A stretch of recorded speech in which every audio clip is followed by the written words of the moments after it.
to win the game. Oh my gosh, just terrible. Terrible. I was thinking about it last night. I'm watching the Giants game, and LJ's having a rough night. He's just fussy, and I don't know what to just like, drink the bottle, dude. Go to bed. I don't know what's going on here. But point being is, I see this report from Grant Cohn, and other people were putting this out. He was one of the first, and it was saying like, hey, if the Niners don't win the Super Bowl, Kyle Shanahan and John Lynch could be on the hot seat. And I was like, all right. And look, I know people, when they hear the name Grant Cohn, they get all charged up one way or the other. I'm sure he heard this from a respectable source, and he's putting it out there. And I go, wow, think of what the bar is for the Niners. They have been making money hand over fist. They're one of the best traveling fan bases in any sport. They've got 8 guys making $15 or more million. They're all top 2, 3, 4 at their position, okay? They've got one of the most iconic brands on the planet.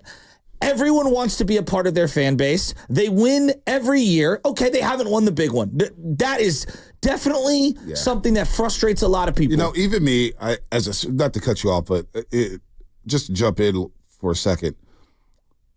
I'm a Super Bowl or bust type of guy. I want to make that clear. Yeah. I'm the ultimate. You know me. I'm like, I want to win at all costs, no matter what. But it's a little unfair to say they haven't won anything. They've won division championships. They've given us some great memories, great moments. They put up historic numbers last year, iconic games back in 2019, 2021. We've been to a lot of games. They've been in the mix. I mean, look, everybody's going to say Coca-Cola is the number 1 brand in the soda category, right? Is it?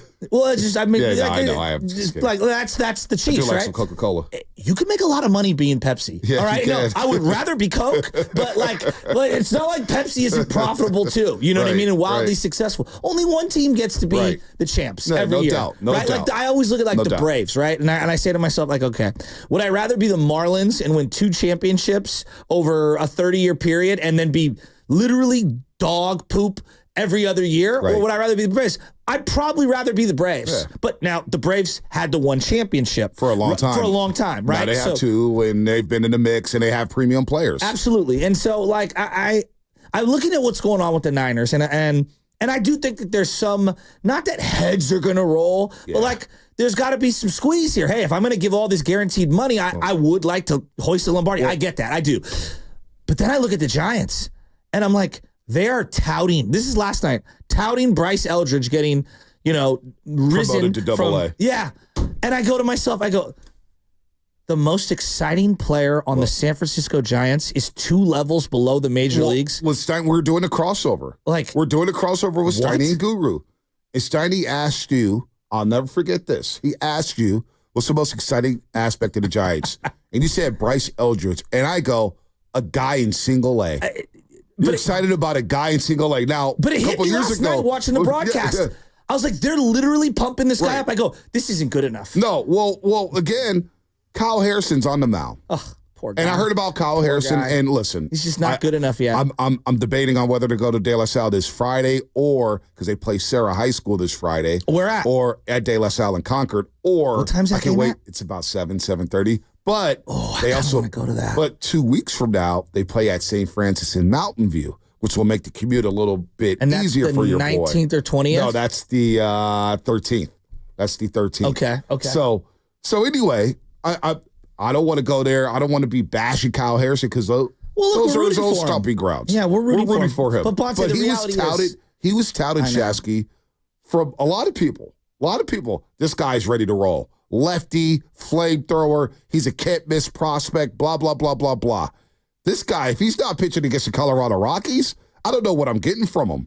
Last night was an absolute travesty. It made me turn the game off. I started watching Francis Tiafoe in the U.S. Open. I couldn't help it. Kyle Harrison didn't even make it through 3 yesterday. He gives up 7 hits and 6 runs, 3 strikeouts. And Diamondbacks are basically having batting practice last night at Oracle, while the crowd, look at the bleachers right now. The crowds are dwindling. I know. That ownership, if you're Greg Johnson, because Bruce Jenkins had a tweet yesterday saying ownership doesn't even care what's going on. They don't know what's going on. Well, I guarantee you, somebody's watching here saying, look at our crowds in the month of September. And it's not going to get easier. So Kyle Harrison, I don't know what he's good at. I don't know if he's a pillar for this organization. He was not just like, forget the Giants, okay? Because the Giants are always going to hype their own. Move them to the side. Keith Law, Bleacher Report. I'm not ripping these people. Yeah. Like, I'm just people who do this for a living. Rank prospects had him for 1, if not 2 years as the number 1 left-handed prospect. Wow. And I'm seeing a young man who right now I just don't think he knows how to pitch. No. He got away with a mid-90s fastball in the minor leagues going 2 and 3 innings at a time. I thought he was born 97, 98. He's not. He's not born 93, 92. He's not Rodon. He's not a power lefty, right? And he doesn't know how to pitch. He doesn't know how to locate breaking balls early in counts. He doesn't understand how to use that fastball command up and down in the zone. He leaves a lot of things up. He doesn't know how to work down and outside. And, you know, the reality is right now, Bonte, he's a subpar pitcher. Now, he's 22, and I like him a lot. I think he's a year or 2 away. Right. I just do. I think he needs a lot of seasoning. And they've already pivoted from Kyle Harrison's the future to let's go all the way down to Double-A. And I guess where I'm going at with this is on the day I hear that John Lynch and Kyle Shanahan could be on the hot seat, I'm looking around and I'm saying, all right, it's been 6 free agencies, 6 off seasons, 6 drafts, 6 international free agencies or to just improve your roster. You've had 6 years to make a bold trade, to do something. And the product I'm watching has Mike Yastrzemski as one of the hottest players on the team. What did I say yesterday? As your minus 30 in run differential, and you're closer to the number 4 pick overall than you are the 15th pick? Well, what I was saying yesterday, Shasky, you kind of looked at me crazy. I said Mike Yastrzemski is your second best outfielder. And you looked at me, you're kind of befuddled, but my point was Mike Yastrzemski cannot be your second best outfielder if you want to compete and get fans into the seats. People are exhausted from Mike Yastrzemski. It's unfair to Mike Yastrzemski because I think he's a good pro. You know, I think he's having been a really solid good year. I think he's been a solid Giant. Yeah. Now, we didn't have him as a leadoff hitter. We didn't have him as a third hitter. We didn't have him as one of your pillars of the organization. No. We had him as a 4th outfielder. Now, he's been catapulted to be your second best outfielder, and that's not going to get it done. The Diamondbacks, by the way, because a couple years ago, the Giants were beating up on the Diamondbacks. I remember that. In 2021, they were 32-6 against the Diamondbacks and the Rockies. Diamondbacks and the Rockies. And then the Giants in 2021, they salvaged September by getting crazy hot against the Rockies and the Diamondbacks. Well, that organization has leapfrogged you.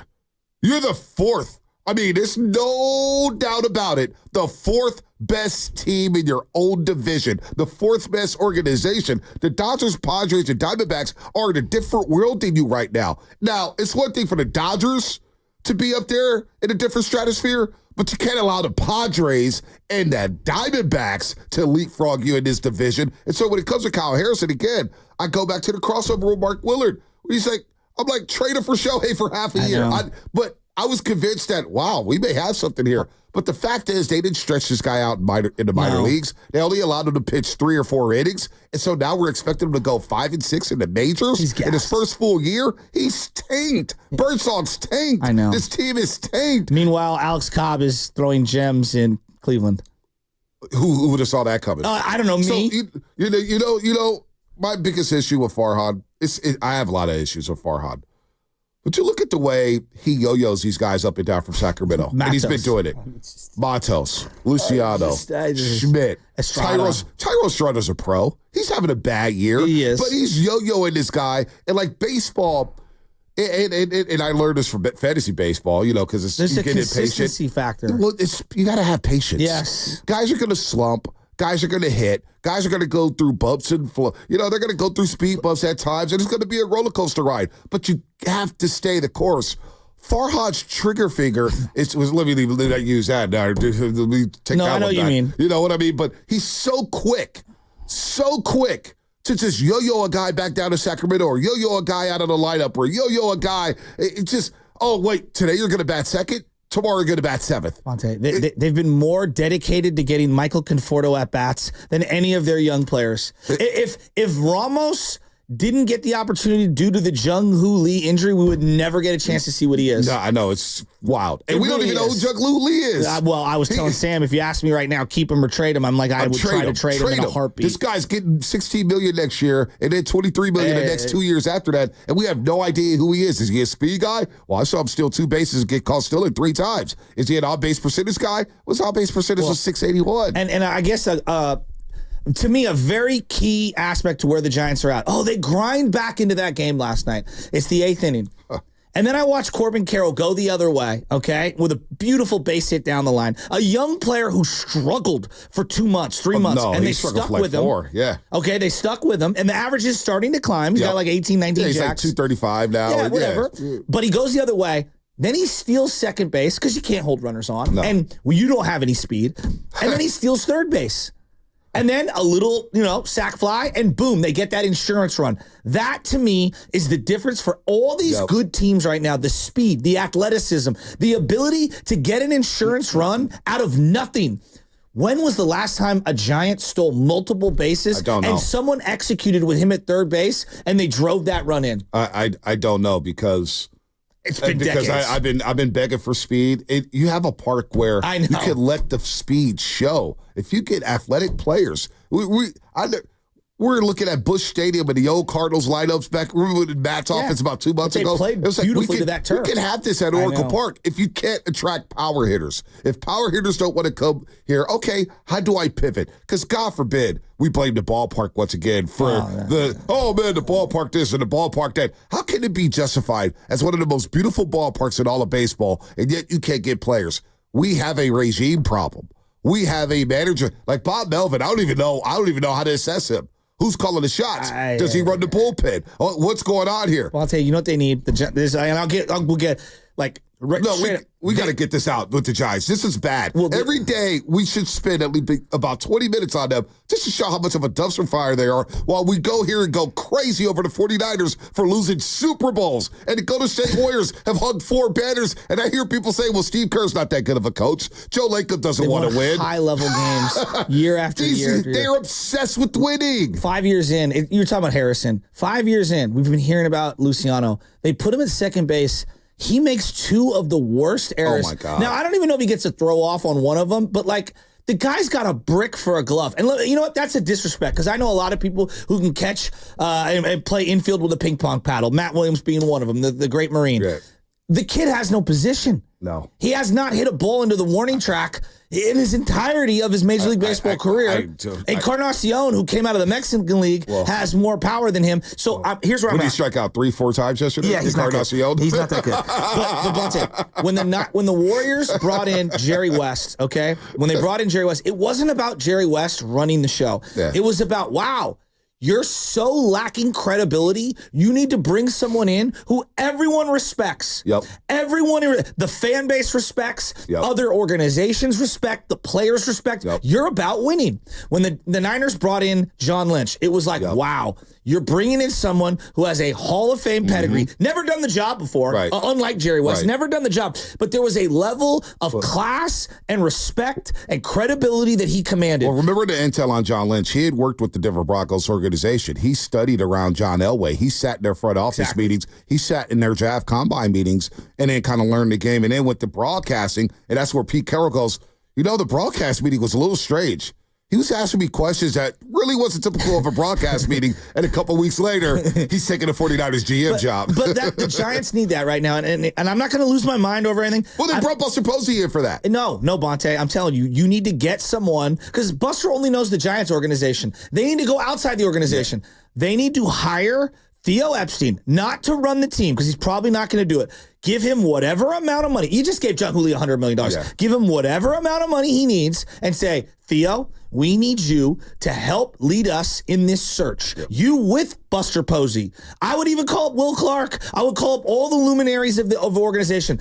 And you know what? If you have to go with your tail between your legs to go find Brian Sabian again, bring in Brian Sabian, get a group of 4 or 5 credible baseball people that everyone has a high Q rating of, and you need to get those people and get them together and say, you're leading our search. You're so I don't care who it is, because you can't just hire somebody that we've never heard of and go, here, Larry thinks this is the guy. You need a credible group of people who could sit at the dais and say, we have hand-selected this guy, and the fan base know, those 4 or 5 people that you've chosen to lead the search, they're credible. Yeah. They need that in the worst way. Let me ask you this real quick. They need it so bad. They need credibility. They need the overhaul. Would you be surprised if they brought Farhan back? Yes or no? Yes or no? I would be surprised, because I think it would be one of the worst business decisions you could possibly make. Yeah. Yeah, I'm with you. September 30th, October 1st. Games like last night, I think puts a lot more pressure on Greg Johnson and his ownership group to say, Farhan, enough is enough. We've seen enough. It's time to part ways. You have to. It's not sustainable financially. Harrison's going 2 2/3 for crying out loud. Lutman calls me. I'm like, dude, I'm watching the U.S. Open now. I'm off this game. 7-1. Are you kidding me? Bonte, they drafted a kid last year who instantly became their number 1 prospect because they have nothing in their minor league system. And then they drafted this kid Tibbs, and he's in the top 3 already. So their farm is not good. No, it's in the whole farm rankings. They've duped us all. Basically, the Giants have lied to us. They've lied to us over and over and over again. All right, we'll talk to Dave Fleming at 8:50. Don't forget, the summit tomorrow. The summit, Raiden Gold Summit. Actually, it's not tomorrow. It's today. Excuse me. My bad.